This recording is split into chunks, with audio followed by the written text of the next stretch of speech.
It's dangerous back there. Following. Yeah. They can't fix that. Hmm? They can't fix that. They can't I put a don't know. step or something.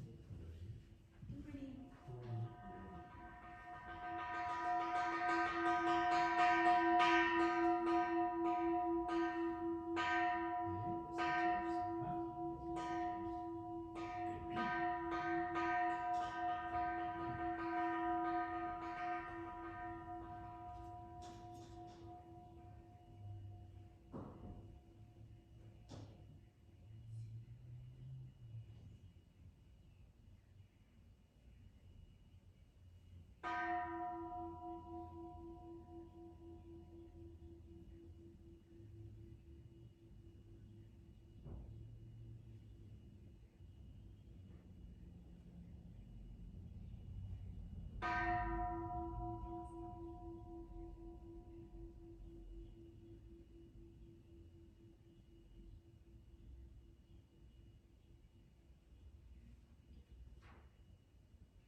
Luxury.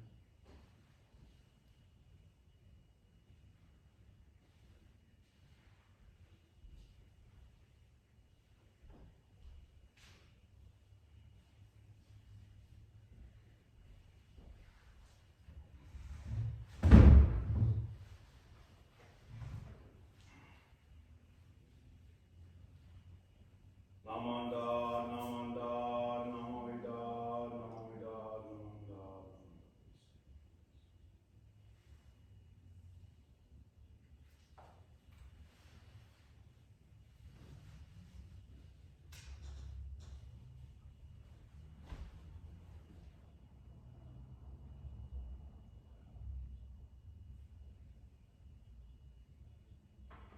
Morning, everybody. Morning. Make sure I don't destroy this place before I leave here. I apologize. My name is David Korea. I'm the minister's assistant here at Monterey Peninsula Buddhist Temple. I'm joined by Mariko, who's also a minister's assistant in training. So it's really a pleasure to be with her again over here in Salinas. So this morning we will have opening reading by Mariko.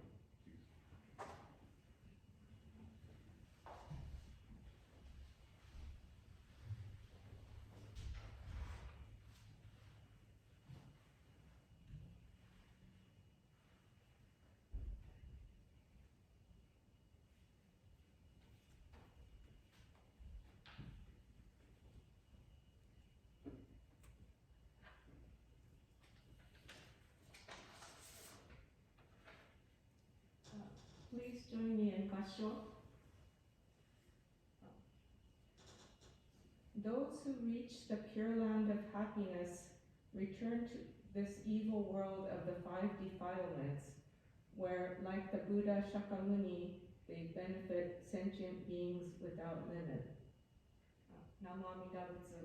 Namo Buddha Butsu. Namo Amida Butsu. Namo. Namo Amida Butsu. Namo.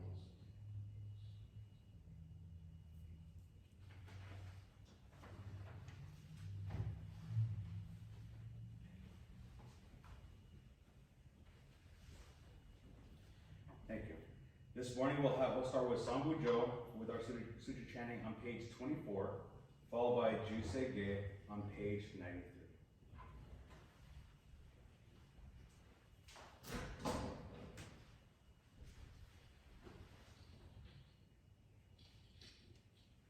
The first one? And 24, Sambujo.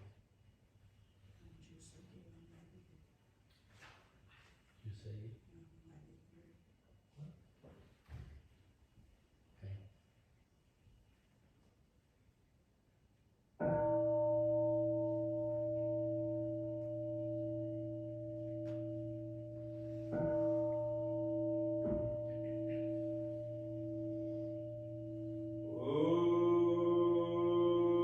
Ujo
please arise and join me in the Gatha, Namo Amida Butsu, on page 240 of your purple service handbook.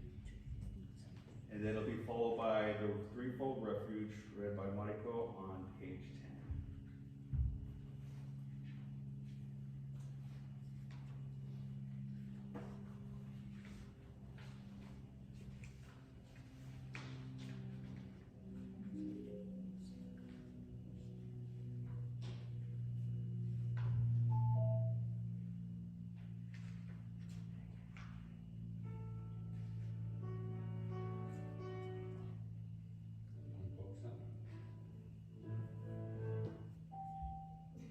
Page, I'm sorry, 174, I have it written down wrong, I apologize, 174. Shall we try Yeah, that's right, I apologize, 174. All right, Page 174. 174, yes, please.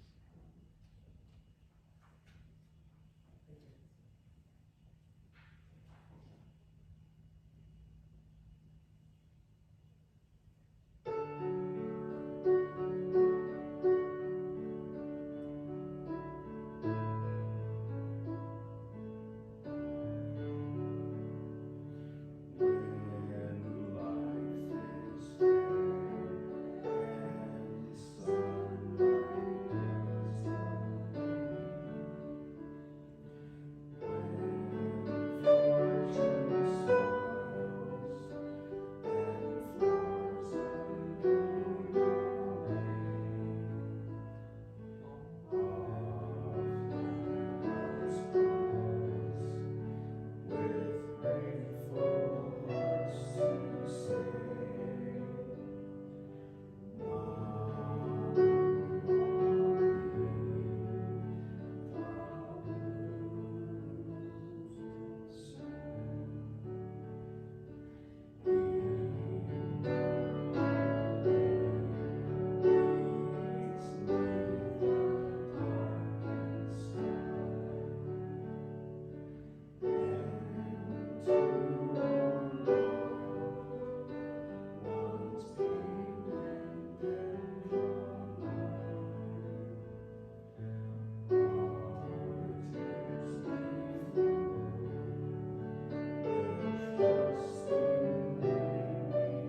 Now be reading the threefold refuge on page 10. Difficult is it to receive a human form, now we are living it. Difficult is it to hear the Dharma of the Buddha, now we hear it. If we do not cross over to the truth in the present life, in what life shall we cross over? Let us with sincerity and true reverence take refuge in the three treasures of the truth. I take refuge in the Buddha. May we, together with all sentient beings, awaken to the great way of enlightenment and to the unsurpassed intent of Amida Buddha. I take refuge in the Dharma. May we, together with all sentient beings, enter the storehouse of the Dharma, becoming like a wisdom ocean. I take refuge in the Sangha. May we, together with all sentient beings, become units in true accord, in harmony with all things. The peerless, profound, and wondrous Dharma is rare to encounter, even in many hundreds and thousands of kalpas. Now we are privileged to hear and receive it. Let us thoroughly understand the true meaning of the Tathagata's teachings. Namo Amida Butsu. Namo Amida Butsu. Namamina-butsu.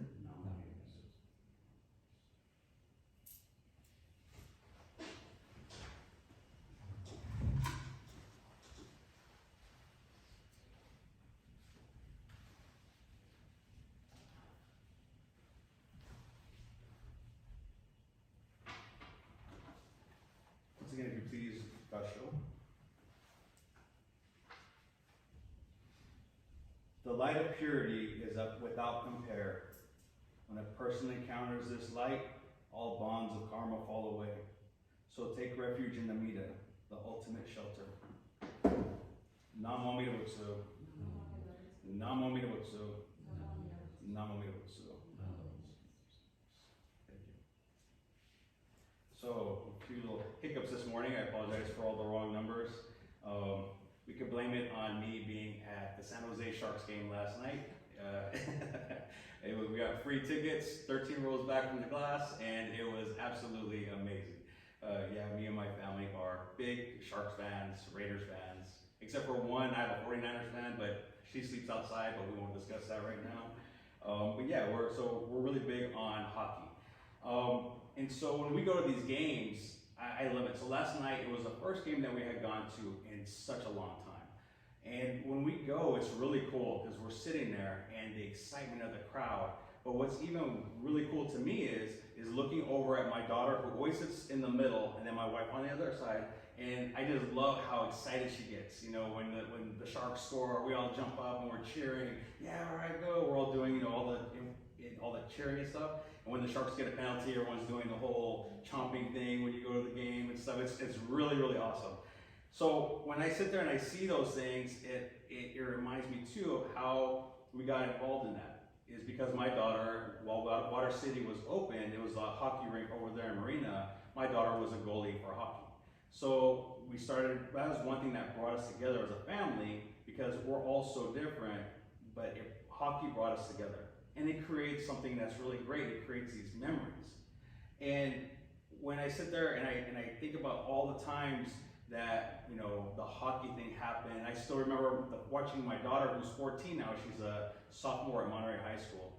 And I remember the first time seeing her play hockey as a goalie. She fell down. She had all this gear that was too heavy for her, and she looked like a turtle with her little legs and skates just kicking up in the air, and she couldn't do anything. And to me, when I look at these things, there's nothing better than for all of us to sit back and think about the good old days. The memories that we have about days gone past. So when I was a kid, I was a teenager, my dad was in the military. I'm an Army brat. My dad became the sergeant major for Los Alamitos, which is located down south. So going to Orange County was really cool for me because I had moved from Kentucky, Louisville, Kentucky, Fort Knox, Kentucky, to Germany, to all these places, and none of them, even though I was a California native, it didn't have that California soul. So here I am, a teenager. I live down the street from Disneyland, I live down the street from Knott's Berry Farm, and I live down the street from the beach. It was so cool. So I still remember the first time, so I get to Orange County, I make friends with my neighbor, and he's like, hey man, why don't you go to the beach with me? I'm like, yeah, let's go. So we jump on a bus and go straight down. It's just a straight shot to the beach. So we shoot straight down to Huntington Beach, Brookhurst Beach. So we get there and he's like, hey man, you might want to put some sunscreen on your back because this sun is totally brutal here. I was like, I don't need no sunscreen on my back. I'm Mexican. Us Mexicans, we don't get burned or nothing. It's fine. And he's like, dude, trust me, you're going to want that. I'm like, no. So needless to say, 2 or 3 days later, as I'm laying on my stomach and my mom's putting aloe vera on my back and I was in so much pain, I learned that, yes, that California sun is not like every other place. So lesson learned. But I still smile about that. Another thing I smile about is with my dad. So my dad and all of my family is into old custom cars. So when I got my first car, it was a Volkswagen Bug. And this thing was so sweet. We took a Volkswagen Bug and totally customized it. We lowered the front end. We shaved the door handles. So it had all these cool little, you had to put the key in a certain way and you turn it and the door would pop open. And then the taillights, instead of just being those big taillights in the back, we sunk them into the body.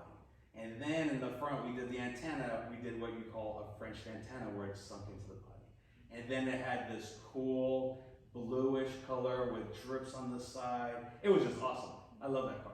And I used to tell my dad, oh, let's lower it all the way around. Let's lower it all the way around. He's like, no, that's as low as you're gonna put it. Leave it alone, it looks good. Well, teenagers, we know how teenagers are. So my dad's gone one time. What do me and my friends do? We pull it into the garage, take off the wheels in the back, and we drop the back, and now it's like just drop. Well, common sense would say, Dad is telling you not to do it for a reason, and that reason is that the exhaust is gonna hit the ground. So here I am on a date with some girl from high school at Knott's Berry Farm.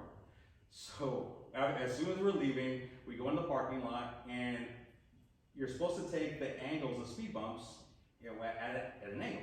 Instead, I didn't pay attention, and ba-gunk, the exhaust pops right off, and I also hear like, dun, dun, dun, dun, dun, dun, dun. And she looks at me, and I look at her, I'm like, I don't think we're going anywhere. Back then, we all know we didn't have cell phones. I didn't even have a pager yet. All I had was some change in case of an emergency to get on the phone and call my dad. So I had to call my dad. The girl that I liked was very upset, and so there's that. But me and him always laugh about that. And the last thing that I always remember too is my first kiss. I think most of us remember our first kiss. My first kiss, it was so awkward. So this girl was so much taller than me. So I see this girl and I'm like, okay, this is it. And I'm over here on my tippy toes trying to get that first kiss. He's over here saying, oh man, I don't want to hear this. And so I get that first kiss. And I'm like, so I run home and I look in the mirror thinking that I have transformed into this man now. And I'm looking, I'm like, is there any changes? No changes, of course. But it's that memory. And that memory is there. And I will never ever forget it. So these are the kind of memories that make us smile and we go, yeah, I remember that. But then there are those memories that we cling onto that go in a whole different direction. Memories that cause us sadness, anger, or despair. We hold on to them and they feed us, causing us to suffer. And we're all guilty of it. I mean, there's been times where we think of something or something happens, or we know somebody that has upset us in our family, and oh, I don't want to talk to them, But yeah, we can't even remember what the whole reason was why we're mad at them in the first place. So with these things, they just fester in our minds. So I want to read you this story. So a senior monk and a junior monk were traveling together. At one point, they came to a river with a strong current. As the monks were preparing to cross the river, they saw a very young and beautiful woman also attempting to cross. The young woman asked if they could help her across to the other side. The two monks glanced at one another because they had taken vows never ever to touch a woman. Then without a word, the older monk picks up the woman and carries her across the river, places her gently on the other side, and carries on with his journey. The younger monk is on the other side, and he's just like blown away, like, what did this guy just do? I can't believe he just picked up this lady. What did he do? So he catches up, and he's just looking at him like, why did you do that? I can't believe you just went against everything we believe in. These are our vows. You're not supposed to touch another woman. And they're walking. An hour goes by. Man, I still can't believe this guy did this. This is ridiculous. 2 hours go by. Oh my gosh, it's just all in his head. He's just fuming. Just fuming. So, time finally gets to about 3 or 4 hours.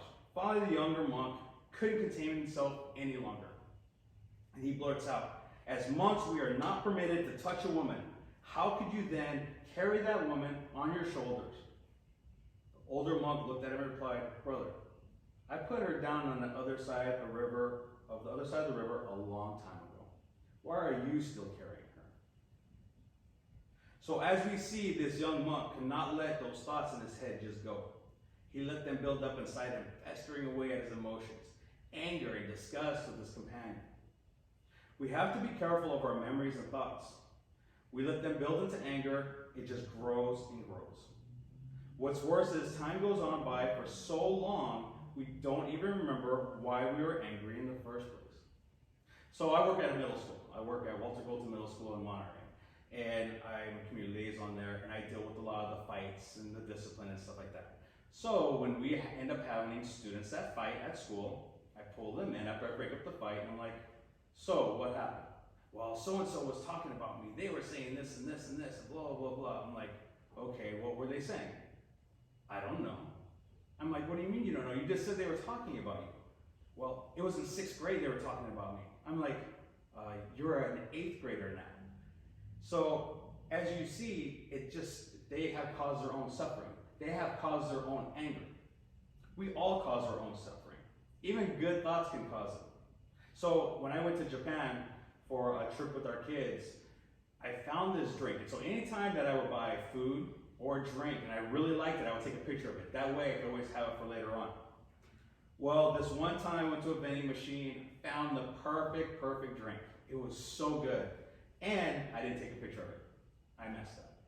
So we get back here stateside. So I go to the stores like Mitsuwa, I go to the store, the market over in Marina, Seaside, on this hunt for this drink. Spending money after money after money. Of course, my wife isn't happy about it, because why? I take a sip of the drink, oh, this isn't the one, throw it in the trash.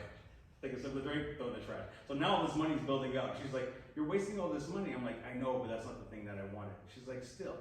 So I took this idea of something that I totally enjoyed in Japan. It was just the greatest memory of that taste.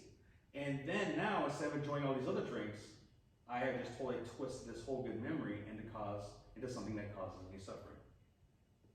So be mindful of those thoughts and memories that cause you pain, anger, and suffering. Enjoy those memories and thoughts that make you smile.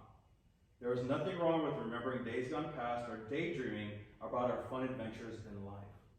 Those are things that remind us why life can be so great. It's a reminder when we need a boost after a hard day or when we are in desperate need of a smile. Thank you. Please join me in Gasho.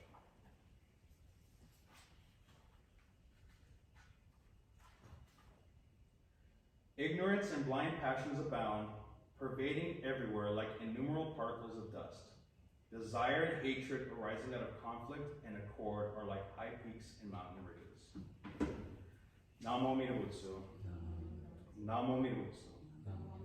Namo Amida Butsu. Thank you. And now we'll have the Gatha on Doksan 2 on page.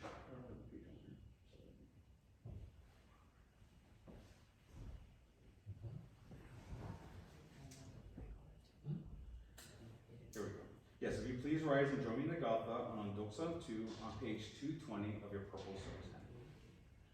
That's 220.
Namo Amida Butsu. Namo Amida Butsu. Namo Amida Butsu.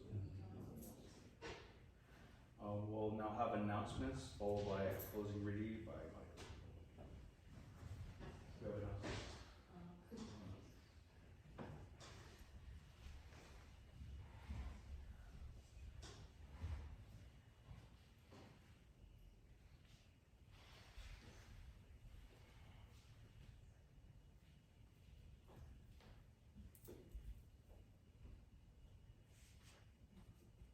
I didn't prepare any announcements.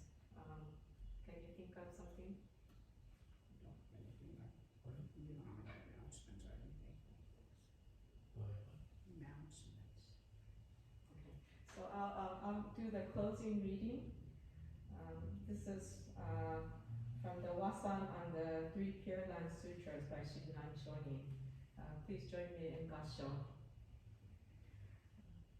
Seeing the sentient beings of the Nembutsu throughout the worlds, countless as particles in the 10 quarters, the Buddha grasps and never abandons them, and therefore is named Amida. Namu Amida Butsu. No. Namu Amida Butsu. Namu Amida Butsu.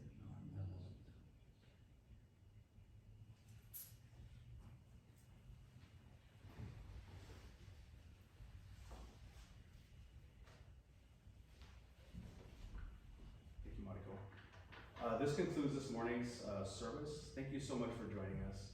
Just remember that it doesn't matter who we are, our age, or anything, that each one of us makes a difference in our community.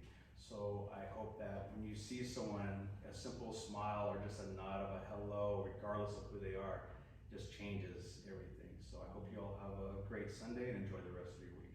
Thank you. Please come up and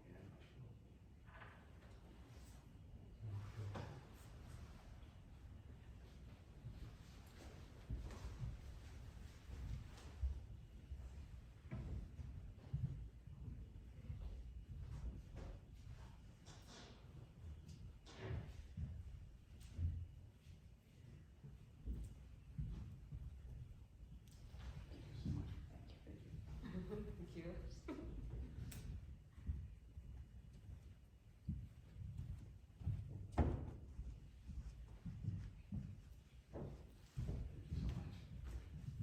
Thank you.